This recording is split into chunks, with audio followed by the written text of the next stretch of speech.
Good evening, everyone. Good evening. I hope you all are having a great day.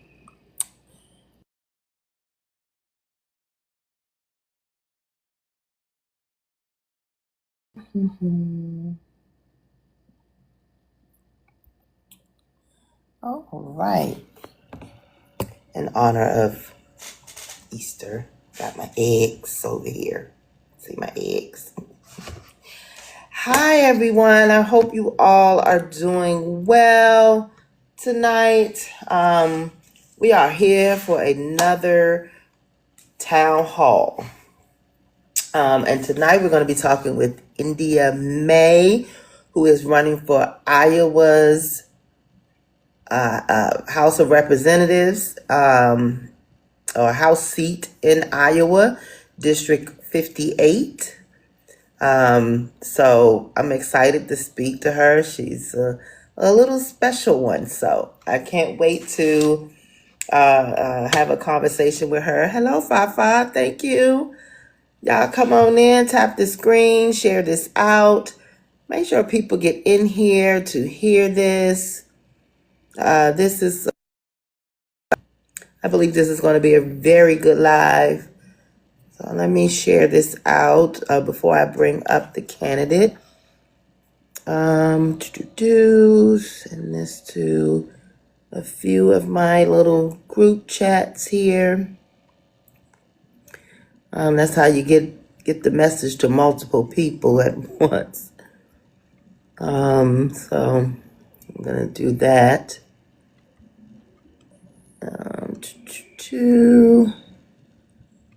Send that there.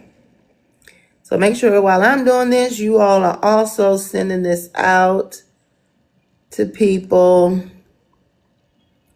Come on in, have a seat. I promise you, you will not want to miss this conversation. Let's go. Send it to those people. And let's see. All right. So I sent that out. Y'all make sure you tap, share the live. Thank you. This is my little piece, y'all.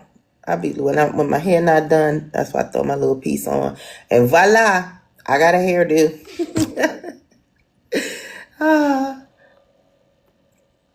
As Alice said today, that was never mind. Hello, AJ. How are you doing? Welcome to the live. Again, we are talking with Miss India May today. I don't see her here yet, but we should be getting started shortly.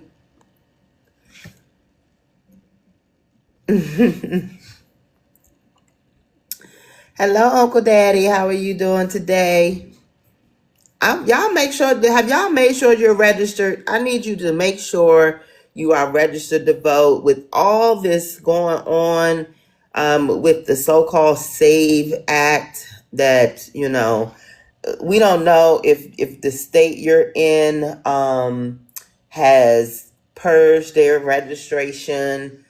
Hello. Let's see. Delana for city council. Where are you running the city council? In what state? Okay, all right. Well, hello, D. What state are you running in? Oh, the Palm Coast of Florida. Excellent.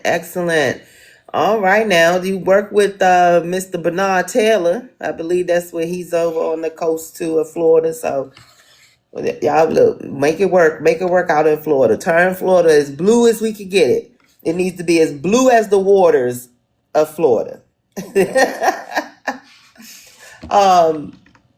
Yes, so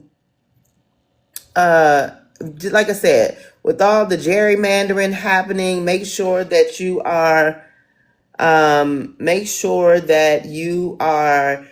uh, registered, that you're in the right place. Like I said, they didn't gerrymander your state. You might be in a different district now, so you might think that you're supposed to be voting for one person when you're really voting for another person, and you haven't done your research on that person because you didn't know that was the person in your district. So make sure you do your due diligence. You know what district you are, not just your state district. I mean, not just your federal district. Know what state district you're in too. Because like I said, she's running for a state district, which is not the same as the federal district, which is the people that go to Congress. She goes to your state house. So make sure you know what your federal district is and your state district. Make sure you know who your city council people are. You got people running for that. As Ms. D is running for that seat, make sure you know who's running for your school board, your commissioner. If you got a governor's seat opening, look who's going to be the lieutenant governor. Check all your boxes so that you go in there and you are fully informed about what is happening in your space. We had a candidate say one time that the closer something is to affecting your life on a daily basis, the lower it is on the ballot. So they hope people get tired of checking and leave all that stuff at the bottom unmarked, and they get to put whoever they want in there. So make sure you can get a sample ballot. Once the early voting starts, you can get a sample ballot, and make sure you are looking over the candidates that's on that ballot, and that you, like I said, do your due diligence, research the candidates, make sure that they align with what you think. Now, this might not be a popular opinion, but if you look up that candidate and they do not have a web page, it's an automatic no for me.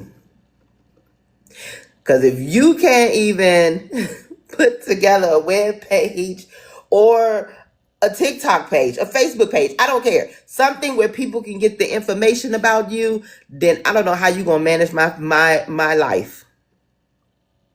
That's just my opinion. So, we got a flash goal. Let me send one of those. Roses there. We got a flash goal at the top, people. So go on and send one rose. That's all we need is one rose. OVC, make sure you send this out to Miss India, the OVC family. Make sure you send this out to Miss India. She may be running a little behind, but again, like I said, if they don't have anything online where you can truly get some good information about them, they're probably not serious, in my opinion, of really wanting to win this election. A lot of times, however, we get into situations in our states where people are not even being opposed.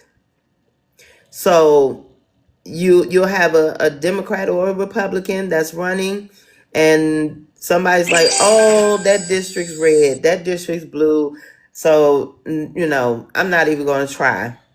Or this person been there for the last 10 years and people love them, so I'm not even going to try.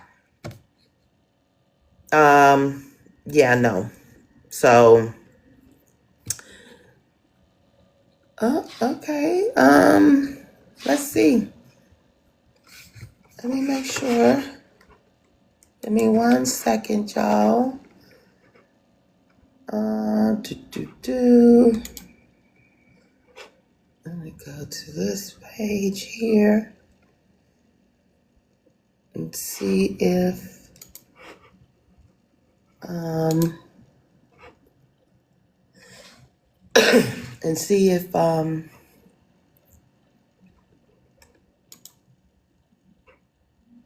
okay, so she did post about 5 hours ago. So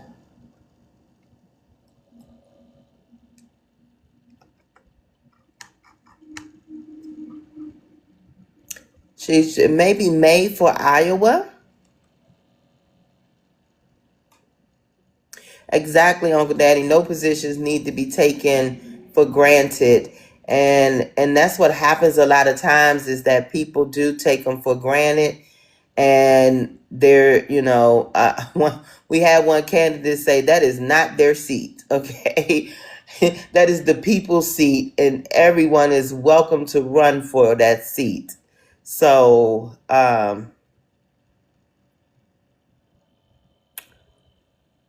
what graphic?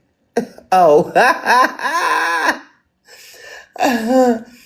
I didn't even pay attention, Ayana. But yeah, the people everyone needs to feel like at any given moment they could lose their position.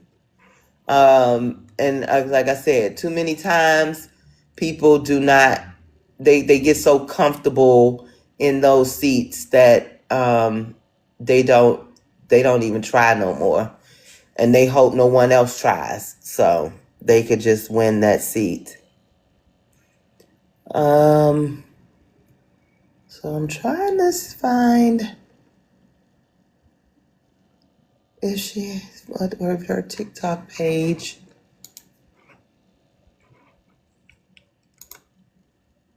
Let's see.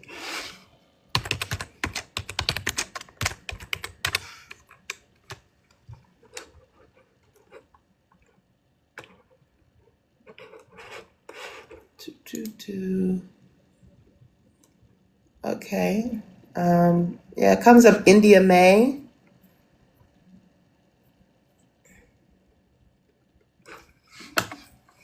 All right, let me see. Let me share this out.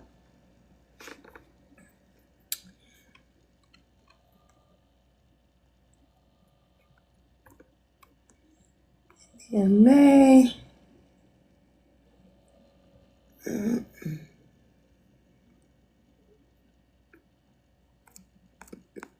So let me see. Well, like I said, y'all, I was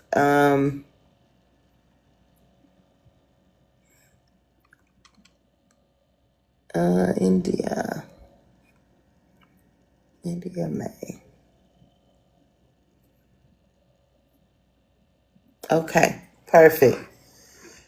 I said I'm super excited to speak to her because I don't know if you all remember the viral moment where Miss Joni Ernst said, well, we all going unalive at some point or one day, or we all going unalive is what she said at the town hall. Well, Miss India May is the woman that said people are going to unalive. That is who we should be talking to tonight. She said she stood up or yelled out in that town hall that people are going to unalive because Medicaid and SNAP was getting cut. And Miss Joni Ernst said, well, we all going unalive. So what are you talking about, right?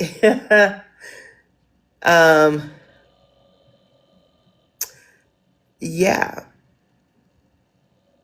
So yeah, it is. Yeah, I remember saying that, and the so-called apology that she gave, saying that well, I'm just saying, eventually we all have to go from the graveyard. She posted this apology. So already we see that Miss India May is a fighter because, like I said, she stood out and she spoke up in that moment. She's young, which we know, we try to get some new, fresh, young minds in there to steer this country in a new progressive direction. So was, like I said, was pretty ready to speak with her. Y'all keep an eye out, make sure. But let me tell y'all just a little bit about her that I found out. India May, who previously viewed herself as a apolitical person, okay, is a dedicated nurse, a public servant, and a community leader running to represent Iowa's House District 58. With a career rooted in healthcare, she has spent years caring for patients across mental health, pediatric, and elder care settings, giving her a firsthand understanding of the challenges families face. In addition to her work as a registered nurse, she serves as the director of the Iowan Public Library, where she champions education, access to information, and strong community connections.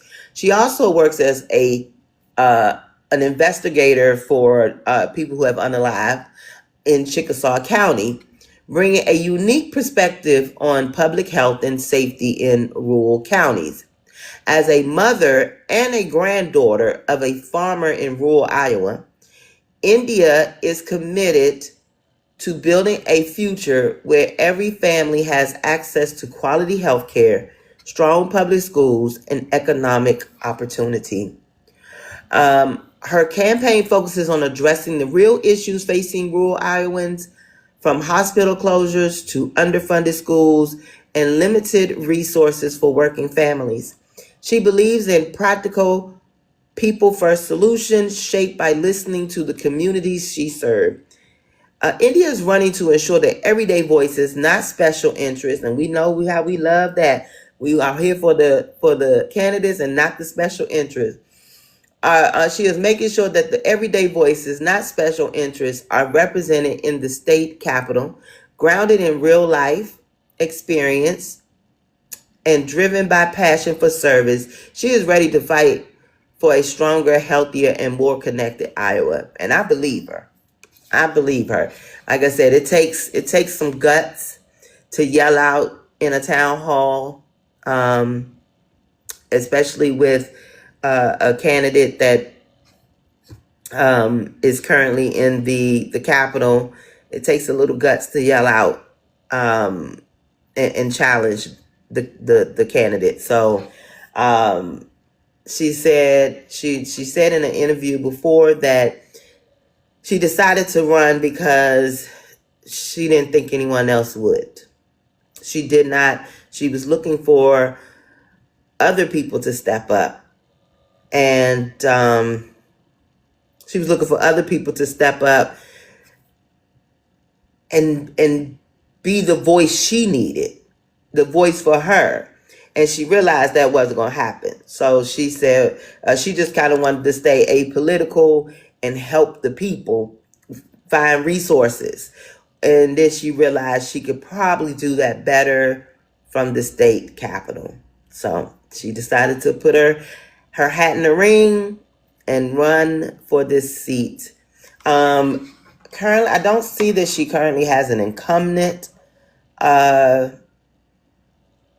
Iowa's 58th district is located in northeastern Iowa and includes all of Chickasaw County, parts of Floyd County, parts of Burmer County. The median household income there is about $72,000. It is fairly white. It's about 95% white.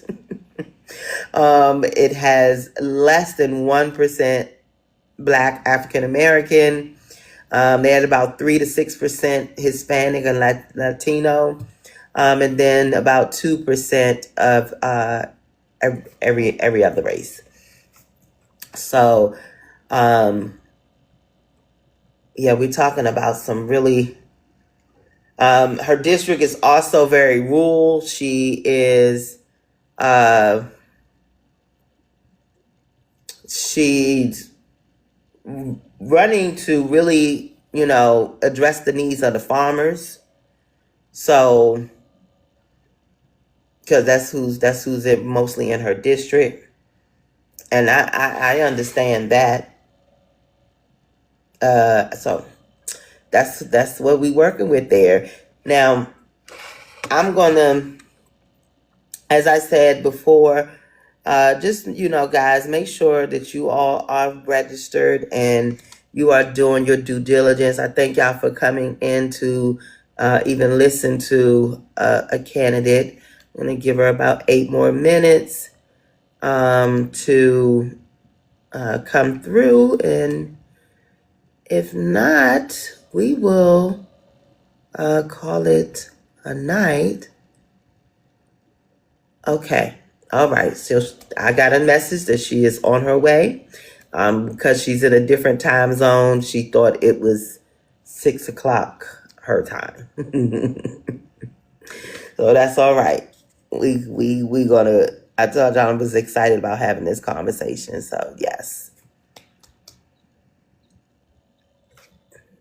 So while we wait, give me a thumbs up if you know when your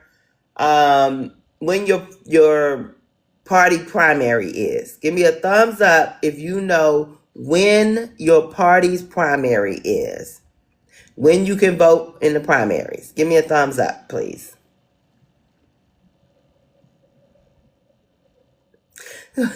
Fix your face, man. All right, Ayana, you know when your primary is? Excellent.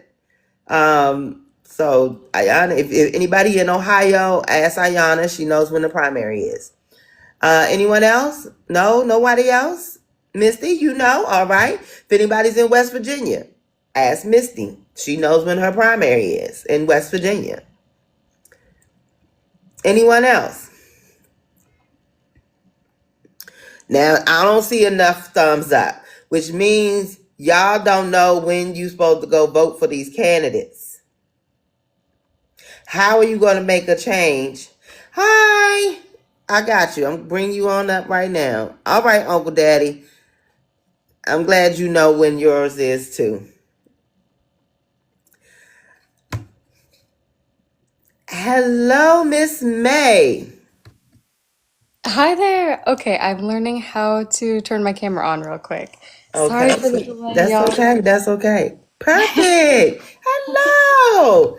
I just got finished telling the people all about you while we were waiting on you. And I said, I'm excited to meet this young lady who got the cojones to stand up and push back against, these people that's sitting in the Capitol thinking they just there to collect a paycheck.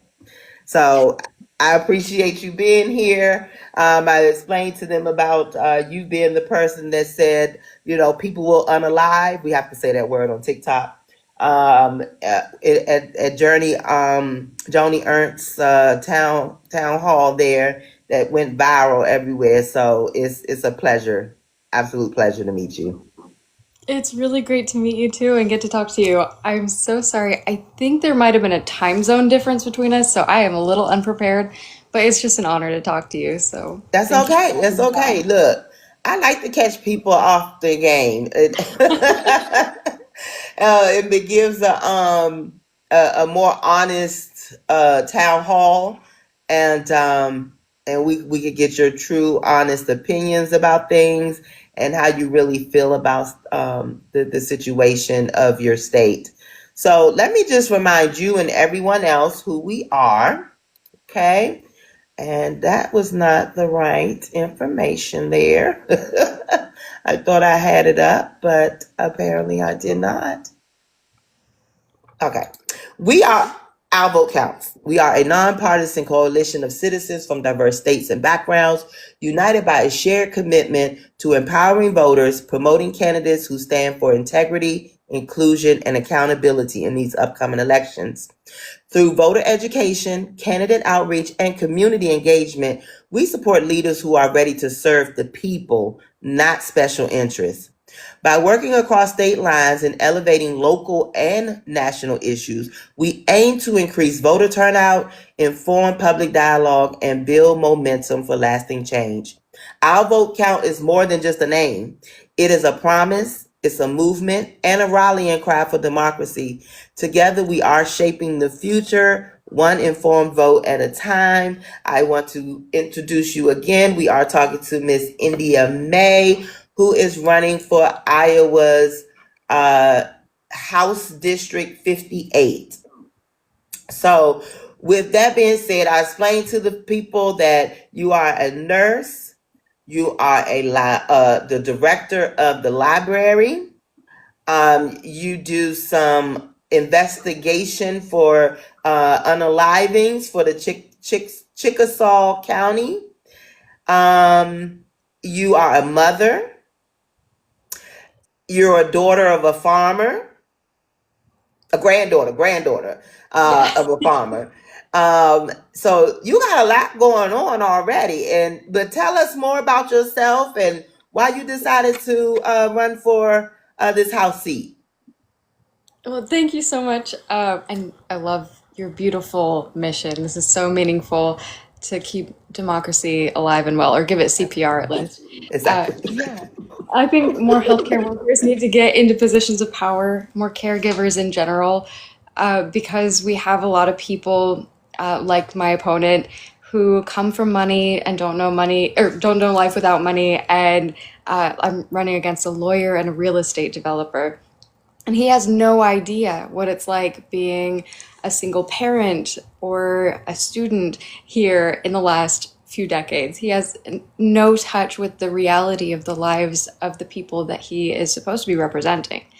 And the game is so money oriented and so rigged that it is really hard for normal, everyday working people with families to be able to get in. So I'm hoping to pave the way so that more people like me can get in.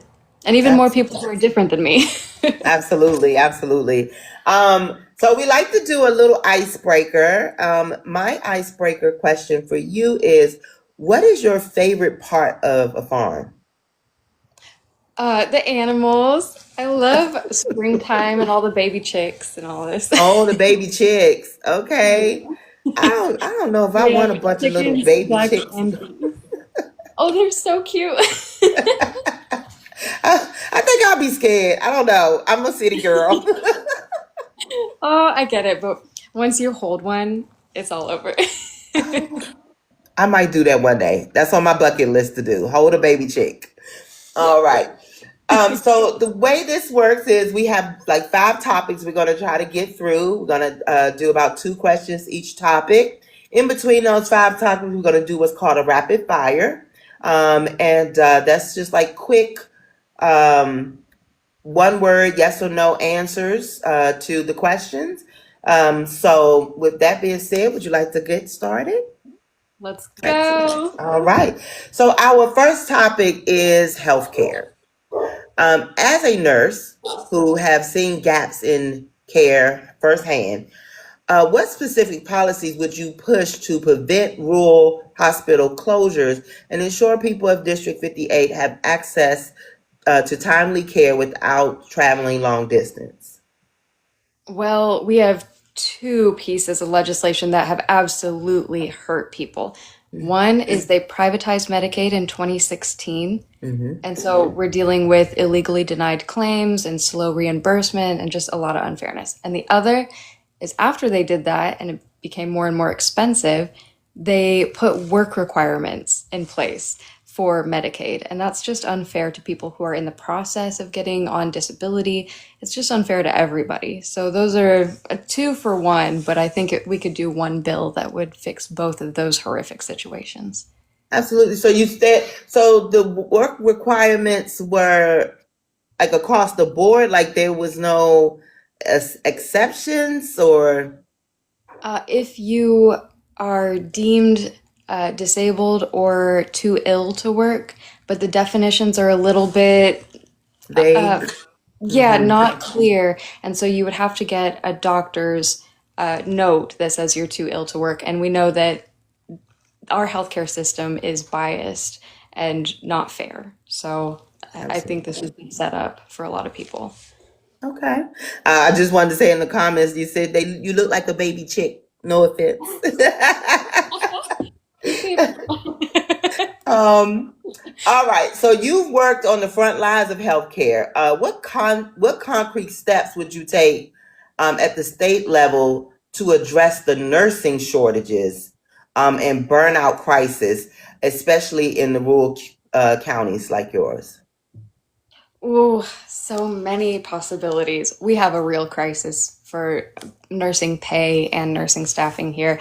I think we need to stop punishing and restricting. There's a lot of bills that have not come to pass yet, but we need to eliminate those that would punish medical workers, especially in women's reproductive health care.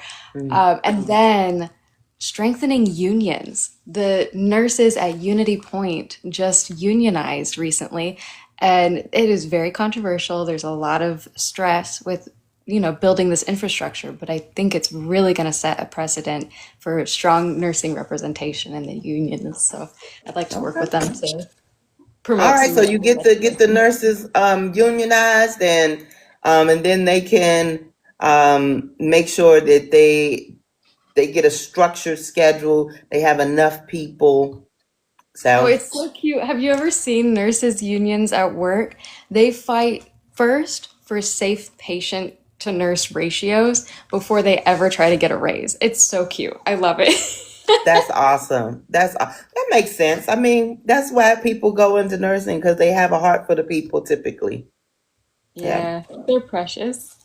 So now, from your experience caring for patients across different stages of life, what reforms do you believe are most urgently needed to make healthcare more affordable while improving outcomes for working families? Oh, that's such a good question. And I think my first priority would be the biggest crisis, I think, is a real silent crisis, but it's the mental health care.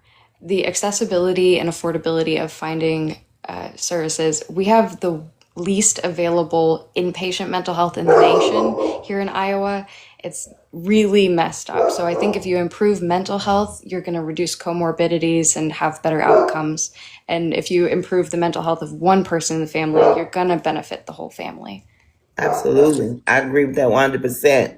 Now, I hear a dog back there. What's his name or her name? That's Yuki. She's a Great Pyrenees. Yuki is a what? Great Pyrenees.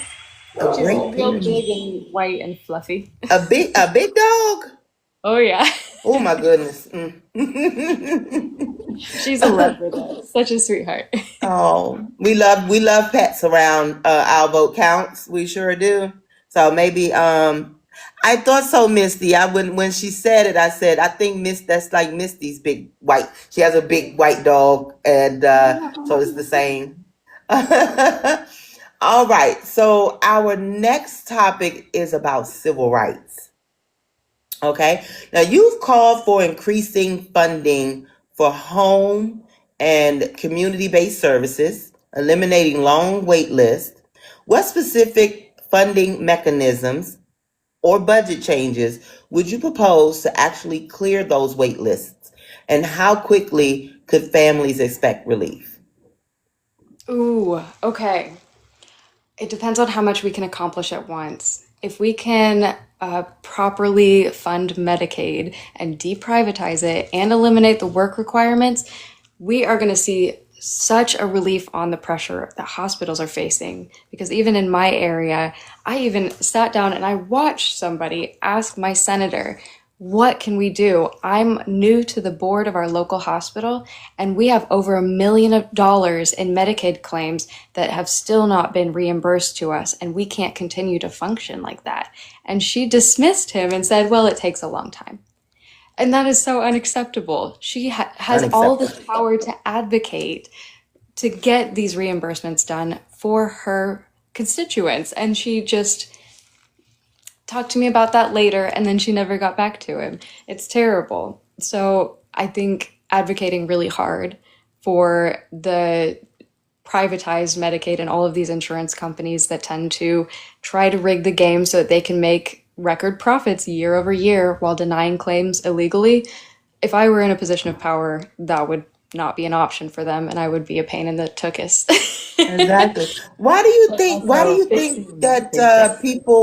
people get in those positions and then don't, perform their job? Like, do you think they get overwhelmed? Do you think that I'm pretty sure they didn't go in there with the mindset of like I'm just gonna be here, but like, why do you think they get, that they're not achieving what's necessary? Oh, when it comes to my representative, the guy I'm running against, and my Hmm. senator at the state level, they truly do not care. They are MAGA, and you can see it. They attended the Donald Trump's visitation to Clive, Iowa, and you can see the photos of them. They're just lit from inside. They're incandescently happy to be in the presence of this rotten.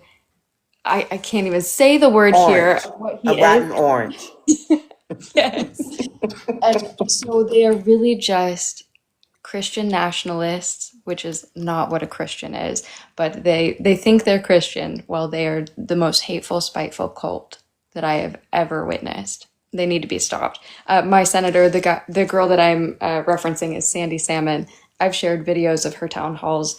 She famously filed a resolution to ban gay marriage in Iowa last year. It's just nuts. She needs to be stopped. But there's a really great gentleman running against her who's my personal friend. Since I've met him, I have grilled him myself, and he's just a great guy. He's a band teacher, he has a queer kid, so he really, really gets it. His name's Jim Vowles. So if anybody's interested in helping me get the antidote to Sandy Salmon, the bigot, I would love your help. His website is jimvowles.com. Well, there you go, people. Now, I do want Gotta to shout remind him out. everyone in the audience, if you have any questions, this is a town hall, so you can put the questions in the chat, or you can hit the multi-guest button at the bottom there. The two little people look like they're hugging, and request on up. And we would love to take your questions. So, you support strengthening anti-discrimination protections across healthcare, housing, education, and employment. How would you ensure these protections are enforced in practice, not just passed into law, especially in rural areas with limited oversight? There's three major categories of discrimination that I witness here. One is ableism. There's a lot of issues with getting disability care for people. And that's a diversity of care, and we really need to build infrastructure for that.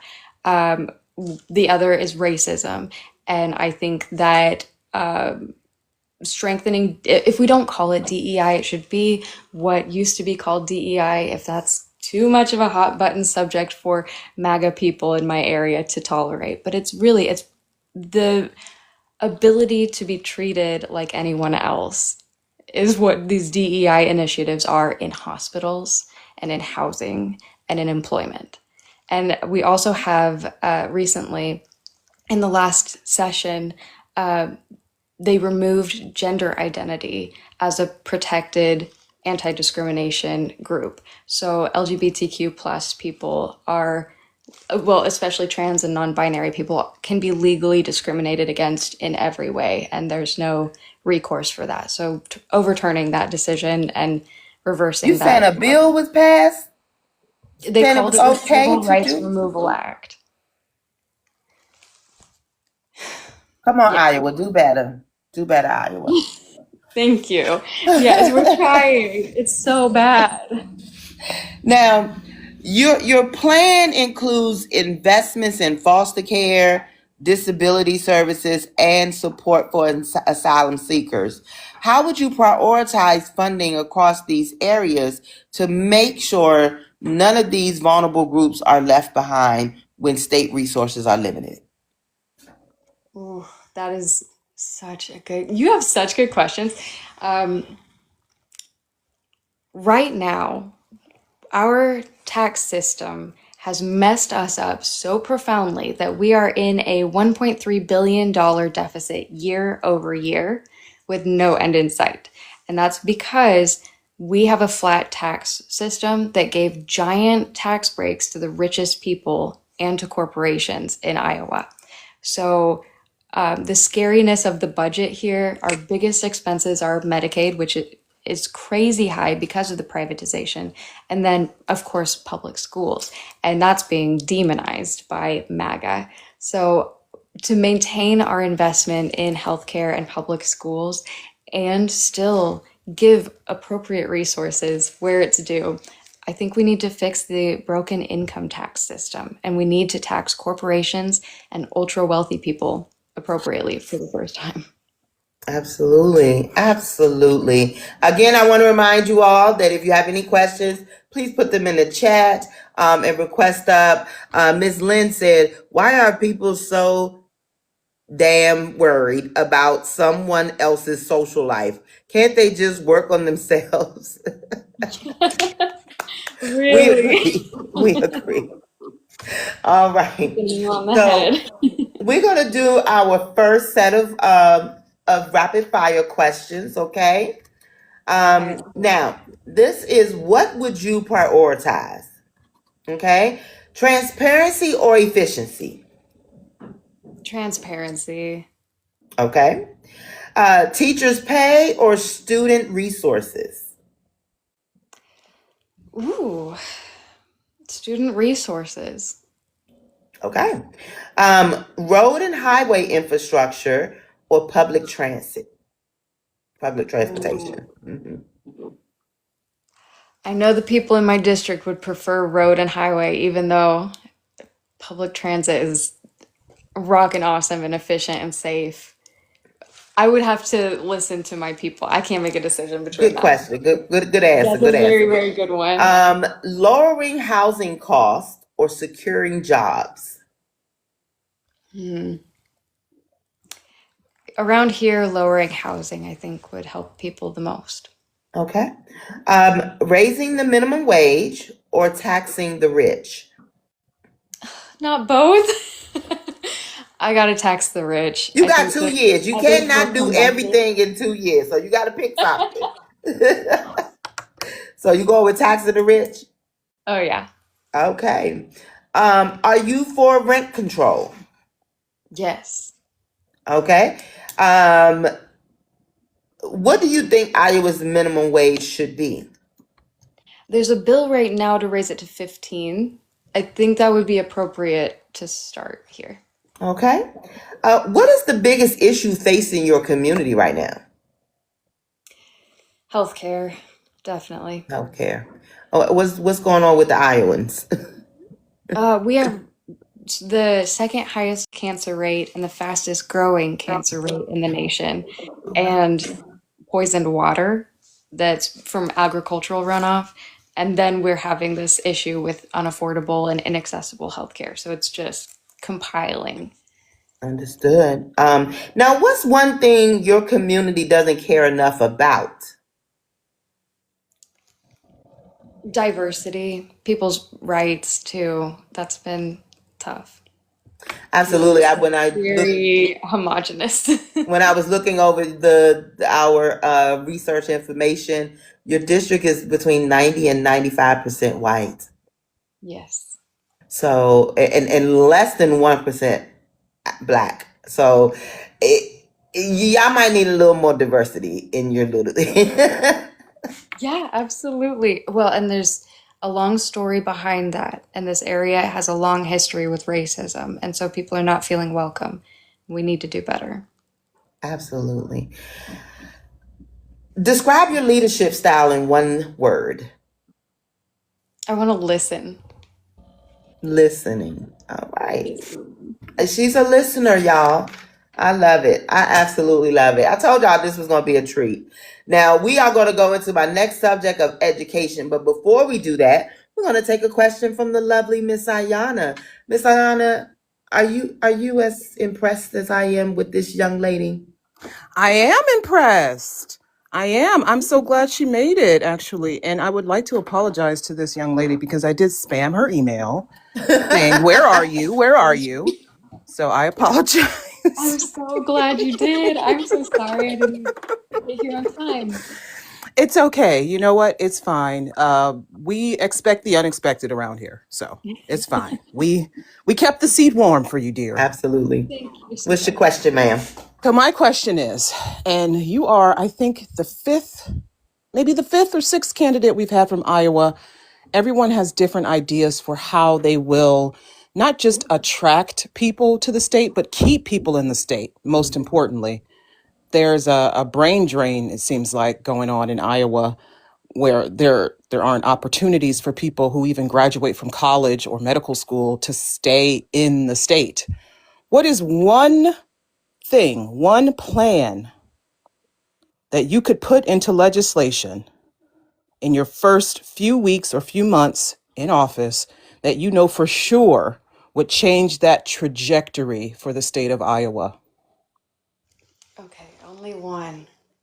Just one. I know there's a lot you could focus on, but just one.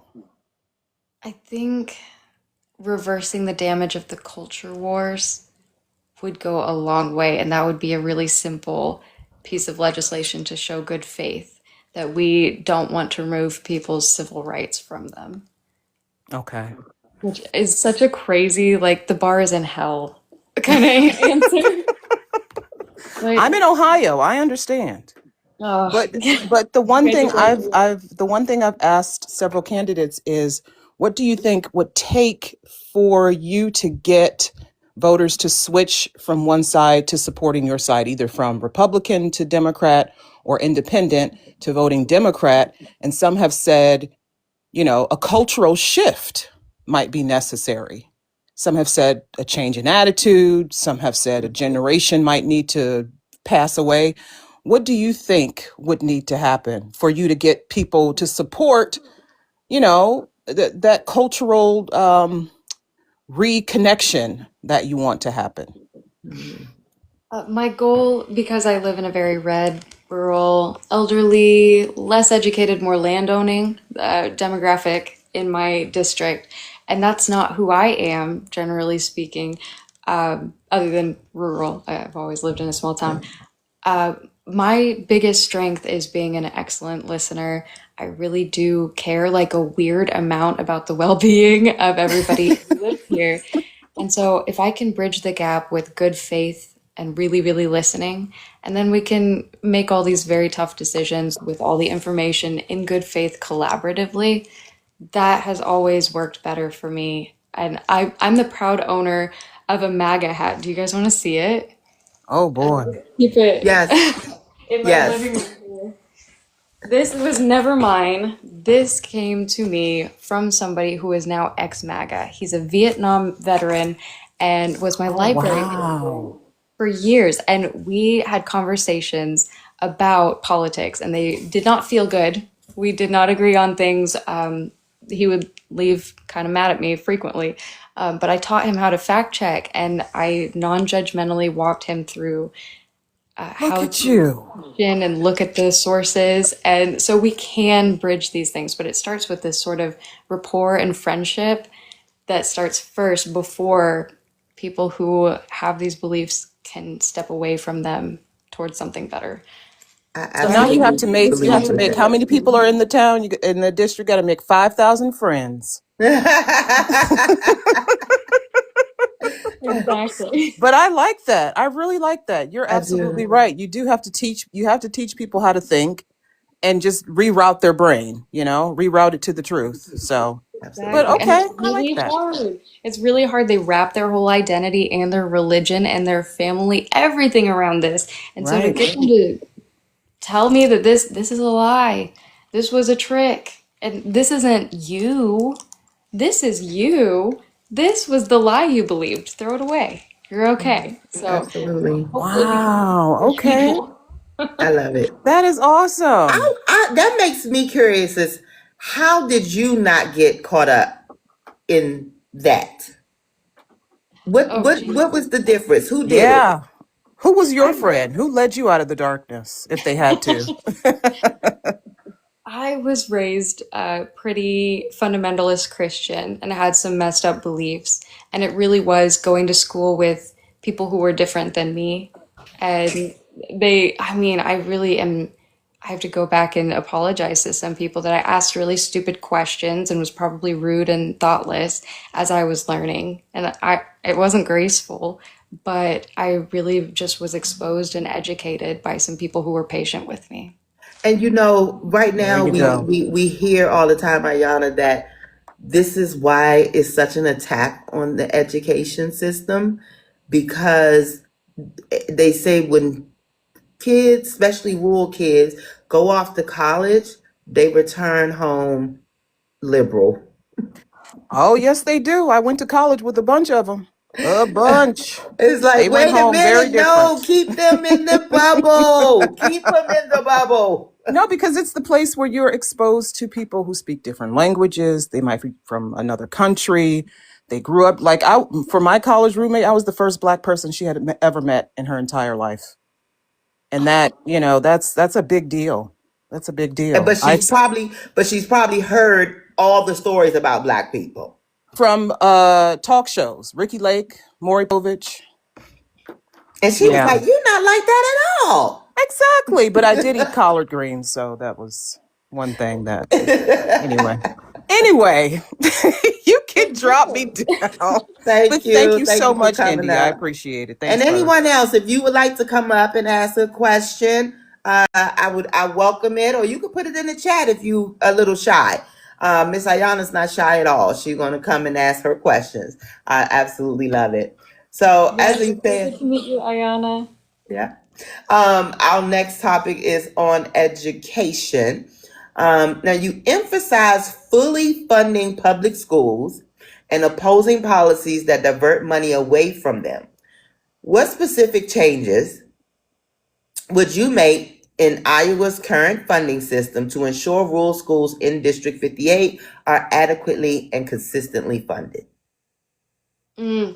Um, we have the school voucher program, the ESAs, that take away public taxpayer dollars that are meant for the public school and give it to private schools with zero oversight and no requirement for private schools to live up to the standards of public schools. And that has to stop.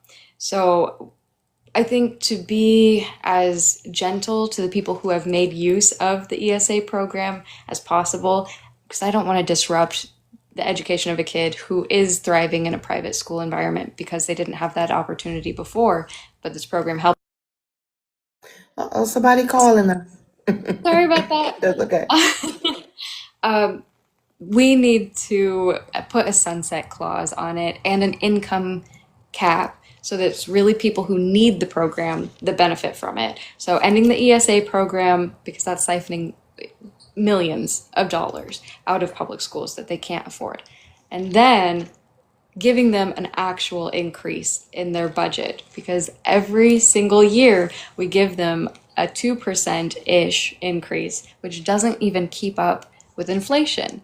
And then with tariffs and the cost of everything increasing so drastically, we've had massive cuts. We've had consolidations of entire school districts, and we've had the end of really important programs. Like we had a 100-year-old orchestra program in Boone, Iowa, I think if I remember right, and they had to shut it down because of the budget cuts. And year over year, the Republicans say, well, we didn't cut your budget, but they gave them less than an inflation increase. So it is a cut functionally, but that can't reach MAGA's mind, can't get through to them. So those are the two things that would make a huge difference in properly funding our public schools. Now, you said something about a sunset clause. What is that? It would allow the kids that are currently in private schools and getting their vouchers to pay for it, that they would have a few years of grace period where they would still receive funding if they were under a certain income amount, so that we're not just giving millionaires money to put their kids in private school, but just people who benefit newly from this program so that they can transition slowly and make decisions for their families. Okay, sounds like you got a plan there. Now, you highlighted the importance of supporting teachers, even though you picked the student resources over the teachers' pay. But I'm not going to tell him that. I'm not going to tell him. What concrete policies would you pursue to address teacher shortages and retention, especially in the rural districts where recruiting and keeping educators is increasingly difficult? Well, step one, we've got to stop demonizing them. This misinformation campaign that's pointed at librarians and teachers is absurd. Again, with the fear of education that Ayana mentioned, it's just misinformation because they're so fearful that kids will grow to be empathetic. And empathy is now bad. It's bizarre. So, Exactly. one is no more legislation that's aimed to punish teachers. And then we need to protect their IPERS. That's been under threat multiple times. It's the Public Retirement Fund, and it was invested a long time ago, and now it's just been accruing interest, and it's self-funded, so it's not costing taxpayers anything, and it's been pretty successful and stable. It has a trajectory of being even more valuable in the future. So we need to just leave it alone and protect it from people who want to gut it for no reason. So frustrating. And then we need to make sure that our class sizes are appropriate. We're appropriately staffed. Again, it's kind of like with nurses. The staffing ratio is so important for a healthy environment. And so getting teachers smaller class size, more teachers per school district. So again, funding school districts appropriately so that they can hire new teachers, I think would be amazing. All right. Now, do you think that this should still, currently the way our system is set up, that we have the Department of Education who gives some funding to the states, but mostly governs the disability funding and making sure people have the Pell Grants for college, those types of things, even making sure that people's rights aren't violated. That is what the current Department of Education does. And then everything else, the state is in charge of, right? Do you think that that should remain that way, or should there be some sort of reform in how the school, the direction over schools are run? Well, I know that the current administration has done a lot to damage and dismantle the Board of Education, so that needs to be protected. I do think it was doing quality services, it was setting standards and helping people reach them. I think it was doing a sufficient job. I don't think there was a bunch of inefficiencies about it that they were accusing. So I think if we protect the systems as they were intended to be used, then that would be ideal. I think that these systems were built by the best, most researched and educated educators in the world. And I think we're doing it a disservice by trying to dismantle it for efficiency's sake. Absolutely. I can't think of anything I would do to reform it other than to undo the damage that's been done to it in the last year and a half. Yeah. Well, I tend to push or give my opinion to candidates about how I think that states should have less control over the education of the students of the United States. That the Department of Education should have just a little more say so over what the standards are. Not necessarily the curriculum, that could still kind of sort of stay with the school, but there should be a standard set nationwide, so that a student in California is not learning something different than a student in Iowa, that's learning something than a student in Maine. It should be a standard across the board, and that's where I feel like a good reform could work. But if you say, we just need to strengthen it, I'm with you. That is so interesting. I feel like I need to do more research there. So if you can send me more information about that, I would definitely do some reading. Absolutely. I know. No, that's just my own personal opinion. That I think that's how right now. Like I said, every school district, every state has their own standards to Right. meet. Well, and we have seen in Iowa how that has been uh, just, I can't say the word. It's been made worse. Can I Mhm. cuss? Is that okay? Yes. It's been enshittified. Oh, you done made up a That is cuss word too. intentionally. Enshittified. Okay, I got it. Yeah, I don't know how else to describe it. So I think you might be onto something there. And the micromanaging of teachers and taking away, they call it parents' rights. MAGA is all about parents' rights, but they're really doing this state level micromanaging just to really get a stranglehold on the curricula. So I think you might be right about that. Absolutely. And they're going to keep doing it. And then, but also at the federal level, they can make sure that the funding is distributed properly. We still leaving that to the states. And we know that the states are not funding each place properly. It's just not happening. So there's a lot that can be done with that. Last point, you speak about protecting public education from political interference. How would you balance maintaining local control of schools while ensuring students across the state receive high quality, consistent education regardless of zip code? Oh, that is hard to do. That really is. So much has been politicized about schools that you almost can't totally remove politics. So, what I really want to see is non MAGA people running for school board so that we can have normal people who make complex decisions and don't come from a bad faith place of paranoia against teachers and schools. I want people who actually have some understanding of schools to be in these positions of power. Absolutely. I 100% agree. Now, I like to ask this question typically during my rapid fire, but I'm going to pose it to you now. Um, you're given a bill. You made it to the house, okay? You're given a bill, and in this bill, um, each district will get 10 million, no, 5 million, 5 million, because you're in the state, not the federal. You will get 5 million for your district for education purposes. However, in this bill is also a proposal to display the 10 commandments in the schools.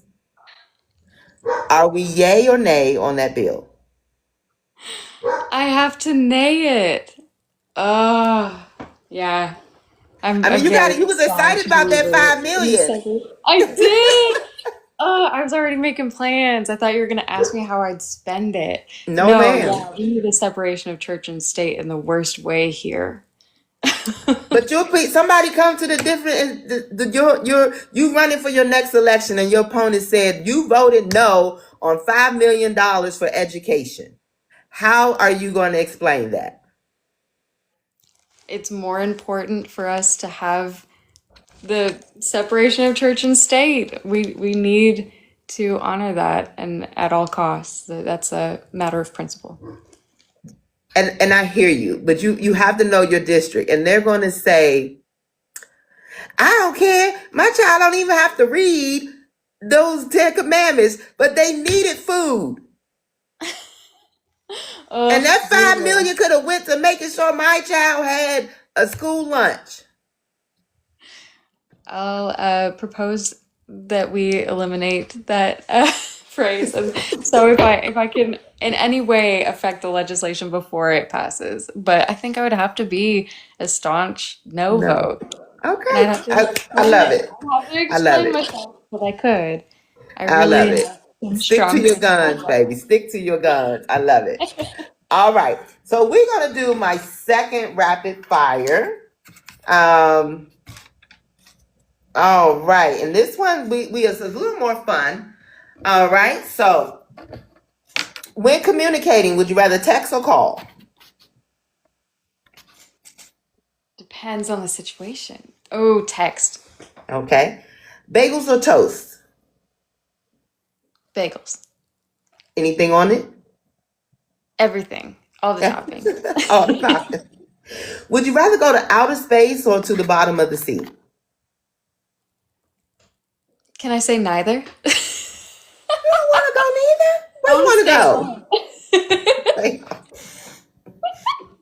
Okay.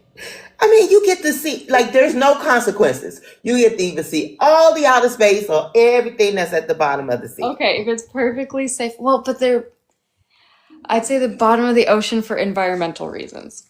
Oh, that sounds about right. Are you a bar soap or a body wash girl? Body wash. Okay. A potted plant or a bouquet of flowers? Potted plant. Of course. Would you like breakfast or dinner more? Breakfast. Fries or onion rings? Fries. Not a fan of onions. If you could do one extreme thing, what would you do? Well, I would wave a magic wand and have Medicare for all. That would be my extreme opinion. But I guess if it's like an extreme sport, I would skydive or something. Okay. Last question. What is your favorite place in Iowa? Ooh, there is a beautiful quarry. It's just a place where they dug out a bunch of gravel, but it's this beautiful cliffside with water. And I go out there just to go watch the water. And just, It's really and pretty. just chill and It's always quiet. meditate. Yes. That's awesome. Y'all, I like this girl. I tell y'all, I need somebody to get in the Capitol and change the laws that says I can vote for anybody I want to, okay? Because it's some folks, I need them to get into everywhere. All right. So we're about to hit this big topic that's probably really important for your district, and that is agriculture. You propose expanding incentives for conservation practices like cover crops and wetland restoration. But in a district where farmers are already operating on tight margins, how would you ensure these programs are financially realistic and widely adopted rather than just voluntary programs that a few can afford to implement? We really, really desperately need these right now because our waterways are being poisoned. So there were 6 bills in the last session, all proposed by Democrats, that all got shot down by Republicans. But they are a great start. It's all evidence-based, and there's a ton of different research groups and advocacy groups that are pushing for these. So the infrastructure is already there. Things like there was $5 million set aside for buffer strips, things like that would be so valuable in saving our water. So we have no time to lose. It got shot down, and the Republicans who shot it down said, that's not a problem for this year. Well, people are drinking poisoned water. So yeah, those types of bills, we would just have to set aside state funds, taxpayer dollars, to save everybody from cancer. I think that's a fair deal. Now, what year will be better? I'm Tell me about it. Now, recently, the Trump administration is saying that they plan on helping the farmers out by giving them some sort of tax incentive. I'm still not clear how he's going to give them this money that he's promising them. Are you hearing anything from the farmers in your district concerning this? I have got to get my charger. I'm trying to find it. I have heard from farmers, there's a mixed, it's just really challenging for MAGA farmers right now because the cognitive dissonance of trying to defend him after he's pushed them towards the brink of bankruptcy. And that's been an issue, is we are the number one state in the nation for bankruptcies because we have a two-crop system of corn and soy. And both have been Mm. Those negatively. are the two major hits. Yep. And I even made a video today because Donald Trump, only a few hours ago, released his plan for the 2027 federal budget. And it would be a huge cut to programs that keep farmers afloat. So we would have even more farmer bankruptcies if Donald Trump gets his way, so that they can increase defense spending. Sorry. Now, I know this is about you and your farmers, but you know what else is in that 2027 bill? He's cutting funding to HBCUs, that is historically Black universities and colleges. That's just wrong. He don't want to help nobody. He don't want to help nobody. It's horrifying. It would also end the LEAP program altogether. It's crazy. That would, the program that pays for heating For and your cooling electricity. who can't afford it. Yeah, it's just nuts. Like the quality of life, anything that's pro-American quality of life would get cuts so that we could bomb more schools in Iran. Well, he said the other day we can't afford daycare. We have to take care of the military. My opponent just voted against affordable childcare. It's nuts. It was such a common sense bill, and he voted no. He was one of only 3 people. This was bipartisan and overwhelmingly supported in the House, and he voted no against it. Poor Iowa. We're going to change that, though. We're going to get Miss India in that house, y'all. Okay, you hear me? And Mrs. Jareen, I'm not sure. This is a very ugly spelling. No, historically, Black colleges and universities exist. Today, anyone can go to them if you like. The gentleman that voted no is Charlie Thompson. Charlie Thompson. And you can contribute to my campaign against him at mayforiowa.com. MAYFORIOWA. Best state in the nation, bar none, and you can fight me on that.com. And you heard it here first. Now, as we was talking about the water, you support enforcing nutrient runoff limits to protect the drinking water. What specific enforcement mechanisms would you put in place, and how would you balance holding large agricultural operations accountable without placing disproportionate burdens on the small local farmers? 100%. The biggest contributor to what they call nutrients, but it's nitrates and it's a carcinogen in the water. The number one contributor is the really big factory farms. And 40% of these big farms are owned by people who don't live in this state and by big corporations that are not in this state at all. So I think taxing them appropriately and then disincentivizing them being extremely negligent. So yeah, they would have to pay fines for the insane amount of runoff that comes from their weird practices, because agriculture was not meant to factory farm a mass number of hogs in a very small space. That's been just horrible. The quality of life for those animals is not good. It's just all around bad. And then we have these plant closures that all of these animals end up being euthanized instead of that meat going to any use. So not only do they have bad lives, then they just close down and go bankrupt and then take all that money elsewhere. And then Iowa is left holding the bag. So these bad business practices, also Bayer Monsanto keeps proposing legislation. Year after year, they're lobbying again and again to block farmers from being able to sue them if they get cancer from the products that they use. And then Bayer produces the chemotherapy that treats the cancer that they have given these farmers. So year after year, they're facing corrupt legislation, and it just sits there. It doesn't go anywhere, but this needs to be stopped once and for all. These corporations have to be held accountable. It got to be stopped. We got to get in there, y'all. Okay, I need everybody.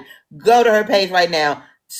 $5, $10. I don't care. She needs to get in there because Iowa needs some change. I swear. Now you've taken a clear. Say, Huh? real quick, I have outraised my competitor. I beat him at fundraising, which I did not expect to do, but he has still outspent me. His campaign owes him about $80,000 personally.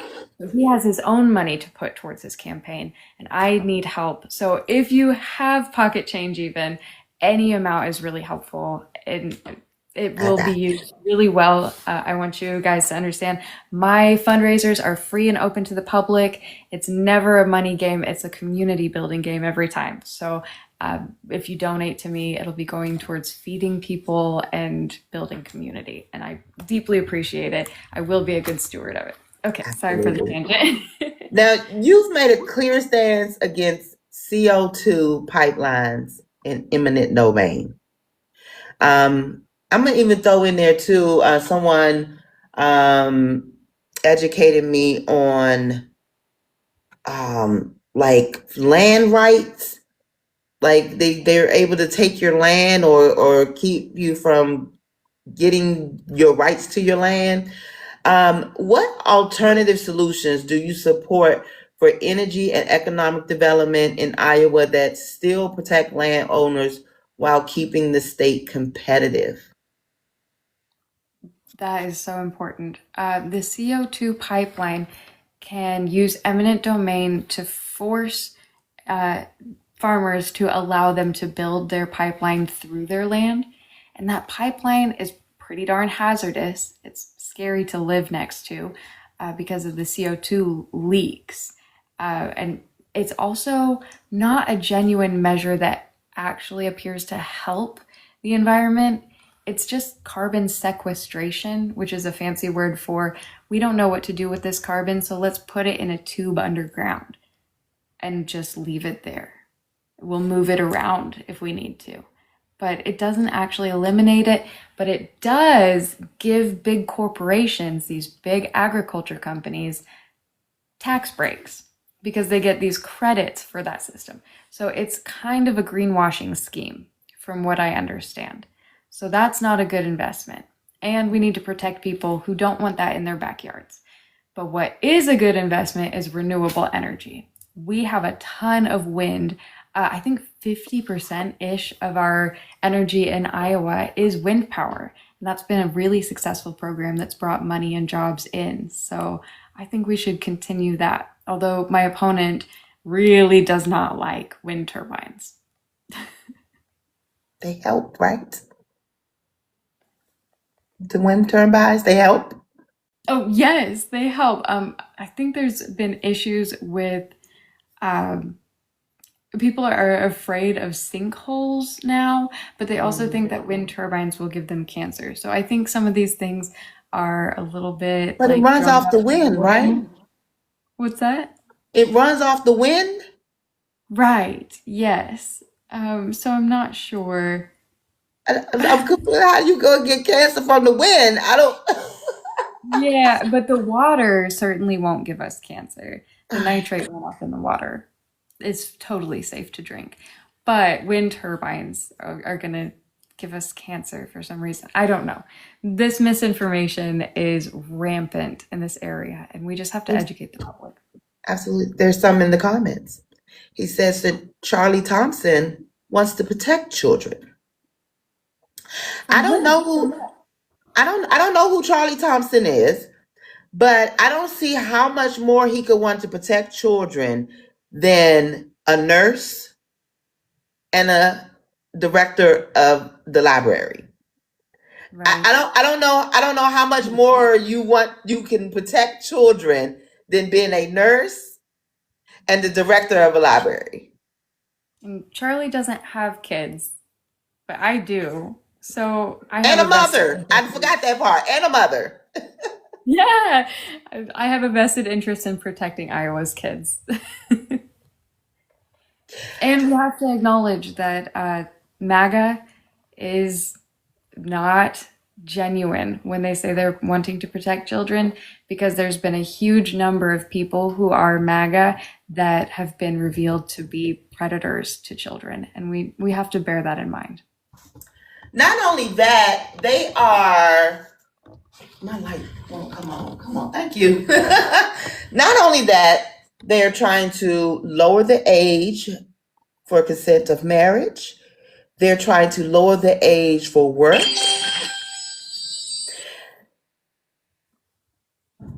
I like in Georgia when they made the woman who was did not have any brain activity in her body continue to incubate a baby until they felt like it was time for it to come out. You think you're helping, but yet you just brought a life into this world that is going to struggle. I mean, not only physically, but mentally. Can you imagine being told that you was produced inside your unalived mother's body? Can you imagine that? It's really horrifying. And if we look at the history of women's reproductive rights and how Black women have been always the ones that are treated like this with no consent, it's been a really long and horrifying history in America, and we absolutely have to do better. And especially Iowa, we have so many issues here. I worry about this all the time. We have the 6-week abortion ban, and they're trying to make it more strict, which is just going to result in women dying trying to get health care. And I'm not a pro-abortion person. I'm a You gotta say AD. pro-person You gotta say person. AD. It's either an emergency or a tragedy, Right. and we should prevent it if it's not that.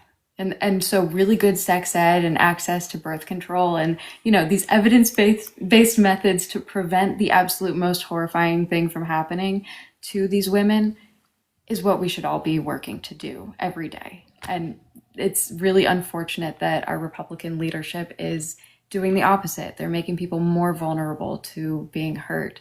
Women and children are being attacked. It's really scary. So we have to stop.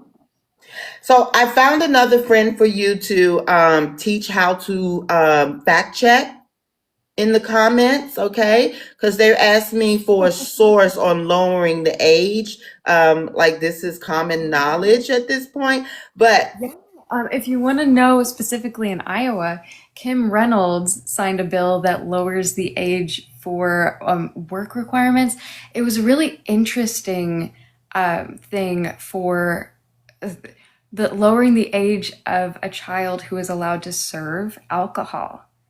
So they now can be pretty young. I can't remember the exact age, but like under the age of 21, and they must take sex harassment training. Yeah, sexual harassment course in order to serve alcohol, which I think is inappropriate and sets the kid up for being responsible for the behavior of adults. So if you want to look that up, there are news articles. Look up Kim Reynolds child labor. You'll find it. she's teaching you how to fact check, sir. There you go. Ma'am, I don't know if you're a sir or a ma'am. I don't want to misgender you, okay? Now, the last question we're going to have, because we was talking about these wind turbines, Floyd County recently passed new restrictions on wind energy products after years of debate. Do you believe decisions like this should remain entirely at the county level, or should the state set more uniform standards for energy development across Iowa? You did your research. I attended meetings about these decisions, and it was pretty complicated because my opponent wrote a letter to the supervisors, so at the county level, the people making these decisions, and said we have to stop building wind turbines and we need to put into place something that would just stop it altogether. because we haven't passed an IRP bill. And he cited an IRP bill that was in the works. Turns out that bill was dead. It wasn't even the bill he was referencing, so I found the other bill he was trying to reference, but it was dead in 2023. So essentially, he was calling for a moratorium on wind turbines, and we have an active wind turbine company in our county that the fellow that works for the wind turbine company even personally donates to Charlie Thompson's campaign. So it was kind of a really interesting pickle that he was in. But this was all because of some fears about these sinkholes. And there is some cause to be hesitant and to really research the space that you will build these on, because you don't want to build it on top of what we call karst topography, because it can cause problems. And then you have really big, really expensive problems. But geologists say 700 meters away, you should be fine. Wait, is it meters? Let me double check if it's meters or yards. I can't remember for sure. But double check that. But he wanted to expand it to 1.5 miles away from karst topography.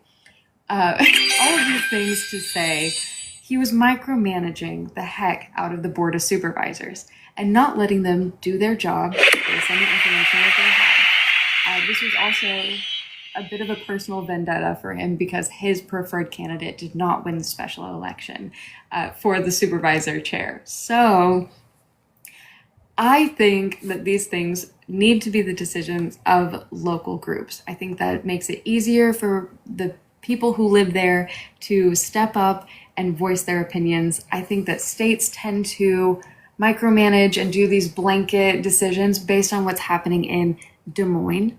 Right.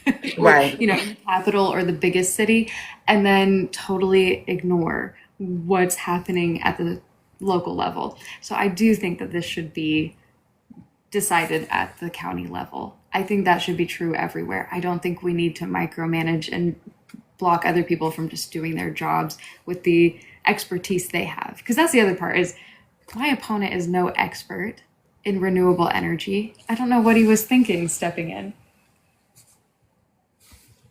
But yeah, I like to let the experts do their job. I like when people let me do my job too, Exactly. Oh, I see. One of my Xavier. other favorite Iowans are in here. That is my guy. Iowa got some pretty good people, y'all. I think I might have to check out Iowa. I think I might have to check out Iowa, because if I have India and Xavier, I'm good. I'm good. These are two great people right here, y'all. I've been sleeping on Iowa. That'd be This awesome. Thank you for doing what you do, Xavier. this has been an absolute wonderful conversation. I'm going to end it with our closing question. If someone looks you up 5 years from now, after you've served a couple of terms, what do you want them to be able to say you actually changed for the people of this district? Not just what you said you would change. That's a huge question. And to be fair, I only intend to serve one term and then find somebody who has more longevity after me to take over. So in this short time, I want to be the emergency brake. I really want to stop the momentum that's built in the wrong direction and take a complete reversal away from culture wars and towards actually helping people. It should be a no-brainer, but yeah. That should be, I was going to say that should be easy to do, but probably not in Iowa. We have to flip 17 seats in the House. They have a supermajority. We're going to do it, though. Let's go. We're going to do it. We're going to do it. Like I said, this has absolutely been an absolute pleasure. I just make this look easy. We have a whole team. So my research team did this research. I thank you all. You make my job easy. We have our host here who is hosting the space for us. We have our media team who has promoted this for people to come in here for you. we have the people who contacted you to get, it's a whole team. I don't do this alone. It is a whole host of us who truly care about the democracy of this country, and we're trying to be a solution to the problem. And I feel like you are going to be one of the solutions for Iowa. And I can't wait to see what you do. I really hope Iowa put on some sort of thinking cap and really listen to you. I hate to say this, but you might have to dumb it down a little because you're super smart. It might go over their head. This is why they say they don't like Kamala. They were like, I don't understand her. Why? Because she was speaking over you. I'm sorry, but You got a point. these are the people who you have to convince to vote for you. So you may just have to figure out the best way to speak to them. I appreciate this conversation so much. I cannot wait again to see what you do. Remind everyone again how they can reach you, where they can find you, and all your socials and stuff. Yeah, I am May for Iowa on everything. If you want to connect with me personally, mayforiowa@gmail.com is the Gmail address that I'll get stuff daily. My website is mayforiowa.com, and it's MAYFORIOWA, just on everything. And then if you want to see my more spicy hot takes, go to Code Red State. I'm on TikTok, Insta, whatever, all these different platforms there too. And I do more political content that is about national stuff and what life in a red state is really like. So catch me over there too. Thank you so much for having me. Thank you. I want to remind you all, this young lady right here had the cojones to stand up to Joni Ernst and tell Miss Joni Ernst, people will die. And Miss Joni Ernst comes back with, well, everybody's gonna die. Boo. That was only one of the many egregious things she said. And I have it on good authority that Ashley Henson will be visiting. She's our representative that wants to run for Joni's seat. She's a MAGA Republican as well. So, yeah, she'll be in my neck of the woods next week. So I will definitely be there and be live streaming. So you can look forward to clips of me shouting at her next. Absolutely. Now, where else I want you to be tomorrow? Not tomorrow. We have one tomorrow. I don't think we have one tomorrow. I believe our next one is Tuesday. So our next town hall is Tuesday. We have two Tuesday, one for a Colorado state seat and one for a Georgia state seat. So we working it. We trying to work it all around this country. So we got one tonight. I'm already ahead of myself. Good goodness. We do have one coming up in just 8:00 with Dr. Jaquitra Bryant. Dr. Jaquitra Bryant. And I believe that's a doctor in psychology or the educational doctor. I'm not sure though. But she is running for mayor of Columbus, Georgia.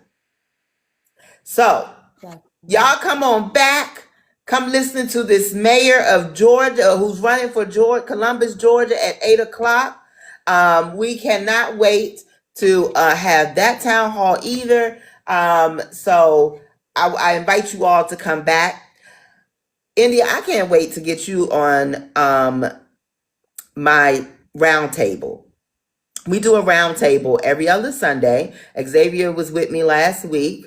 And we sit and we talk with the candidates that we've featured over the last couple of weeks and sit and do some brainstorming, get some ideas, give some ideas, talk about the current events.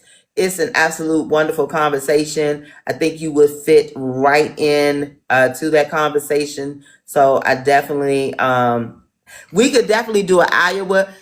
We could do an Iowa and a West Virginia town roundtable. I promise you that.